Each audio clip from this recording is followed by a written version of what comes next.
क्योंकि मेरी बाइक अभी 10,000 चल चुकी है। सो और ये 2024 मॉडल का ऑनरशिप रिव्यू होने वाला है। सो काफ़ी काम करवा चुका हूँ मैं अपने बाइक पे और काफ़ी करवाना पेंडिंग भी है, ठीक है। सो तब डूइंग गुड। सो गाइस देख सकते हो अभी मैं एक बार फिर से आ चुका हूँ अपने बाइक पे और ये ब्लॉग होने वाला है ओनरशिप रिव्यू, ठीक है। क्योंकि भाई मैंने इस बाइक पे बहुत चीज़ें चेंज करवाई, बहुत चीज़ें चेंज करवाना पेंडिंग है अभी भी। सो क्योंकि मेरी बाइक अभी 10,000 चल चुकी है। सो और ये 2024 मॉडल का ऑनरशिप रिव्यू होने वाला है। सो ये 2024 मॉडल है तो सही, बट मैंने इसको ऐसा कन्वर्ट कर दिया कि भाई ये चीज़ अब 2024 मॉडल ना लग के 2025 टोटल बनवा दी है मैंने। क्योंकि भाई इस चीज़ में मैंने बहुत सारी मॉडिफिकेशंस करवाई, ठीक है। अब मेरी मॉडिफिकेशन थोड़ी सी मॉडिफिकेशंस मैंने यहाँ पे बहुत मॉडिफिकेशन, ये काफ़ी काम करवा चुका हूँ मैं अपने बाइक पे और काफ़ी करवाना पेंडिंग भी है, ठीक है।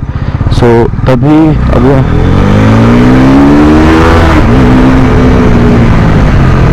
तो गाइस सबसे पहले जो मतलब मैंने चीज़ चेंज करवाई थी वो थी टायर, ठीक है। मैंने ब्रिजेस का स्पोर्ट टूरिंग टायर डाला क्योंकि जो कंपनी का स्टॉक टायर थे वो बहुत बेकार थे। मैंने फ्रंट 120 डाला था और बैक 160। अभी बैक 160 है लेकिन जो फ्रंट टायर है मैंने फ्रंट टायर चेंज कर दिया है। क्योंकि अगर आपको इतना पता होगा कि जो ट्रैक टायर्स हैं उनकी लाइफ सिर्फ 5 से 7 हज़ार किलोमीटर होती है। मेरा फ्रंट टायर ट्रैक टायर ही था, ठीक है। फिर उसके बाद अभी मैं यूज़ कर रहा हूँ मिशेलिन का रोड 5 पाइप है, ठीक है। मिशेलिन का टायर यूज़ कर रहा हूँ। और सेकंड मॉडिफिकेशन जो मैंने करवाई थी वो ये था कि भाई मैंने एयर फिल्टर चेंज करवाया जो कि मैंने KLM का डाला, ठीक है। और इस चीज़ वो मैंने तब डाल दिया जब मेरी बाइक शायद से सेकंड सर्विस के बाद डाला, शायद से 6,000 के करीब की बाइक चली थी और मैंने वो तब डाल दिया, ठीक है। फिर उसके बाद रही नेक्स्ट मॉडिफिकेशन, तो अभी मैं डुअल डिस्क भी करवा के बैठा हूँ। मैं डुअल डिस्क भी करवा दी है और मतलब काफ़ी काम, यार इतनी चीज़ें तो अब याद भी नहीं रहती कि क्या क्या करवा रहा हूँ मैं।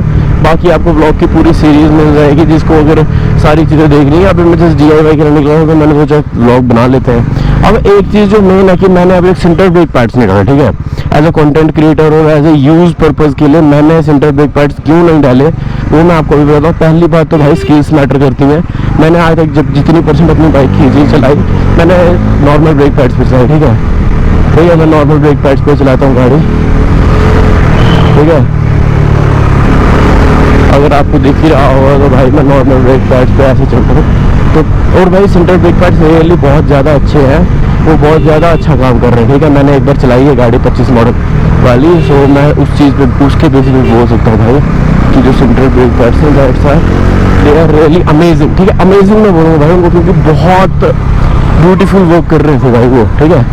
सो उनका जो काम था, काम करने का तरीका वो एकदम परफेक्ट था, ठीक है। तो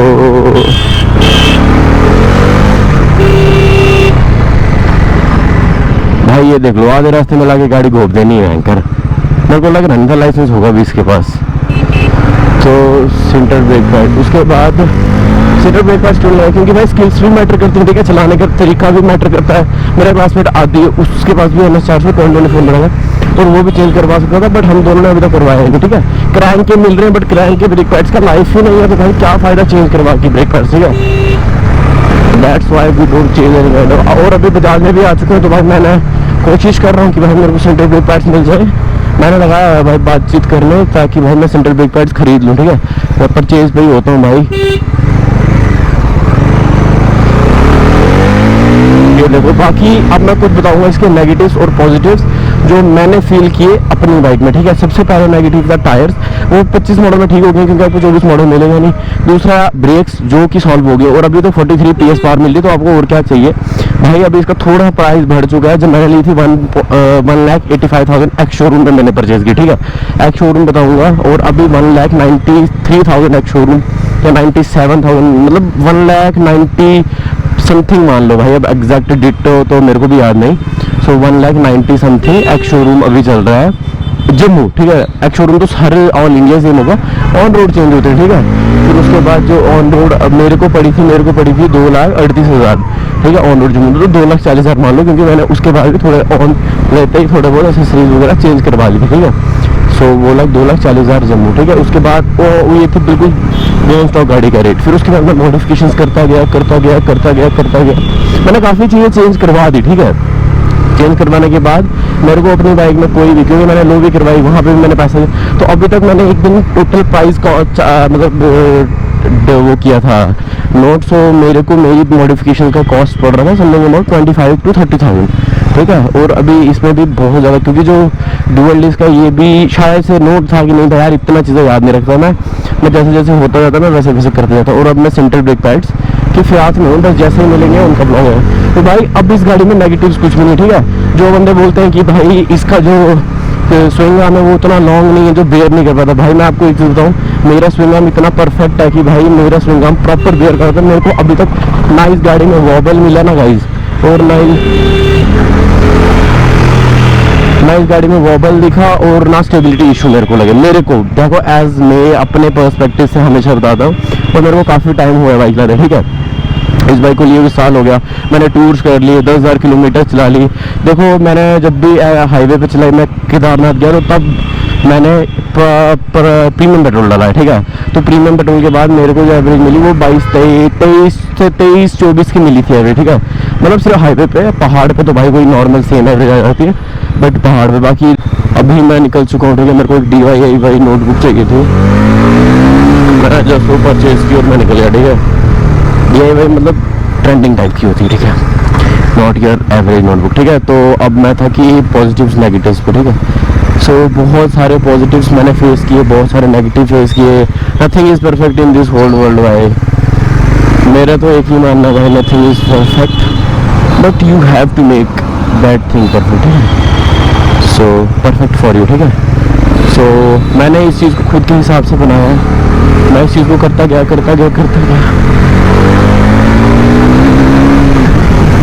जैसे मैं इधर पहुंचा, ऐसे करके ऐसे काट दिया।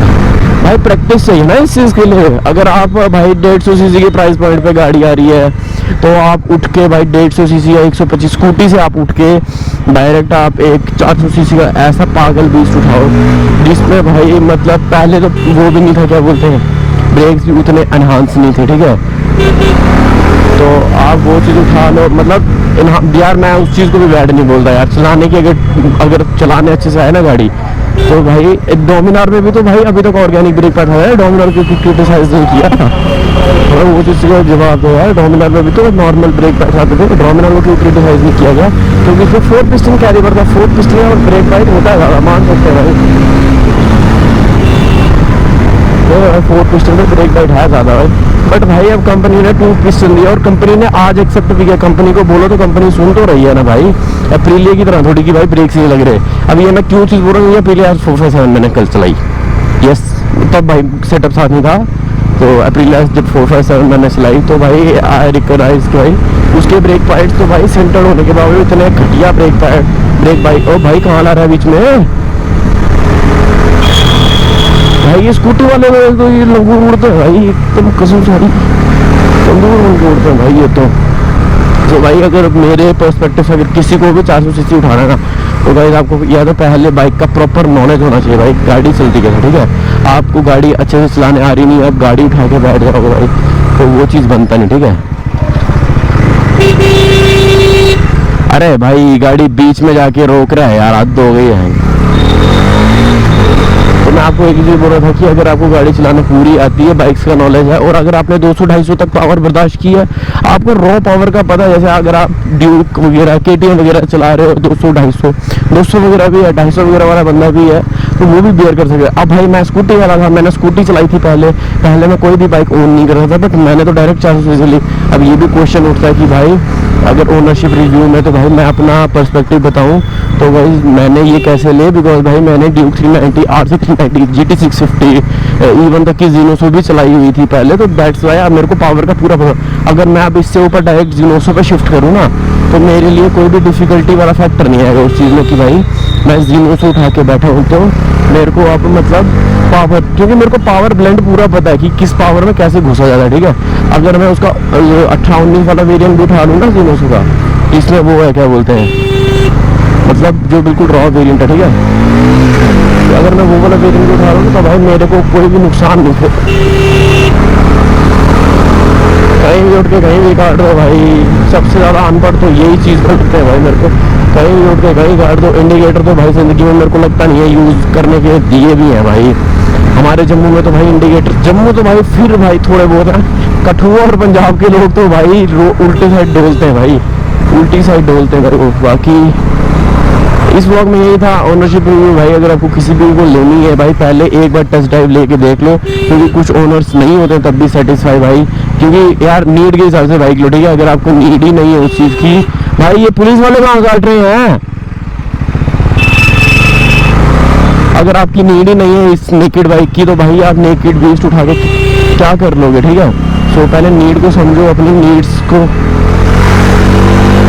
नीड्स को समझो अच्छे से, एकदम पूरा अंडरस्टैंड करो अपनी नीड्स को कि नीड्स क्या है, फिर उसके बाद अपनी बाइक उठाओ, ठीक है। किसी को टूरिंग करनी भाई, देखो टूरिंग हर एक बाइक पे होती है, नेकेड पे भी होती है, स्पोर्ट्स पे भी होती है, सुपर स्पोर्ट्स पे भी होती है, और लीटर क्लास पे भी होती है। लीटर क्लास 1000 सीसी को बोलते हैं भाई, समझ लेना। लीटर क्लास पे भी होती है, बट ये है कि भाई आपके ड्राइविंग स्टाइल मैटर करता है, बहुत ज़्यादा चीज़ें मैटर करती हैं। तो ऐसा नहीं है स्पोर्ट्स पे टूरिंग नहीं करते, स्पोर्ट्स पे भी टूरिंग करते हैं, बट वो होता है कि भाई आपके अंदर स्टैमिना होना चाहिए। भाई मैंने अपनी गाड़ी लो करा के 2 इंच लो मेरी गाड़ी है इस टाइम, 1.5 इंच से 2 इंच लो है मेरी गाड़ी, और तब भी मैंने टूरिंग की है और 900+ किलोमीटर्स कंटिन्यू चलाए हैं। तो भाई कंटिन्यू चलाने में ना भाई आप 150-200 किलोमीटर कंटिन्यू चला लो, आपको पता लग जाएगा 900 किलोमीटर कंटिन्यू चलाना किस चीज़ को बोलते हैं, और वो भी ऐसी बाइक पे। तो होप्स आपको ये ब्लॉग पसंद आया होगा। अगर आपको ये ब्लॉग पसंद आया होगा, NS की सीरीज़ आपको कोई भी पसंद आ रही है, तो गाइज सब्सक्राइब करके जाया करो भाई, क्योंकि एक सब्सक्राइब मैटर करता है। और भाई पूरा वीडियो देख लिया करो गाइज, वॉच टाइम मिलता है। ये तो जस्ट, और ये देख लो भाई, हेलमेट तो भाई पाँव पे लगाना भाई, हेलमेट तो मेरे हिसाब से भाई पाँव पे लगाना भाई। हेलमेट लगा के क्यों चलते हैं भाई, हम हेलमेट्स को लगा के चलते हैं। और भाई सेफ्टी रेटिंग्स वाले हेलमेट परचेज करोगे भाई, टोपे अंडा उठा के मत चला करो भाई, तुम्हें कुछ नहीं बचाएगी ये चीज़। बाकी ये देख लो भाई, मैं जस्ट अभी कपड़े चेंज किए, घर से निकला बाहर, अभी घर जाके फिर से नॉर्मल अपने डेली रूटीन में पहुंच जाऊंगा। और अभी थोड़ा काम करते हैं भाई आईपैड पे, और भाई मेरी मेनली एडिटिंग ही आईपैड पे होती भी, बहुत टाइम पास नहीं होता उतना फ़ोन में बेयर नहीं कर सकता था ना यार, मेरे को बाकी ब्लॉग्स की सीरीज़ भी चलानी है, मेरे को बाकी काम भी करना था, इंस्टा भी मैनेज करना था, शॉर्ट्स भी मैं खुद मैनेज करता हूँ। तो दैट्स वाई मैं गेम्स वगैरह कुछ भी नहीं खेलता गाइज। होप आपको ये ब्लॉग पसंद आया होगा। Thanks for watching, do subscribe, bye bye, Radhe Radhe.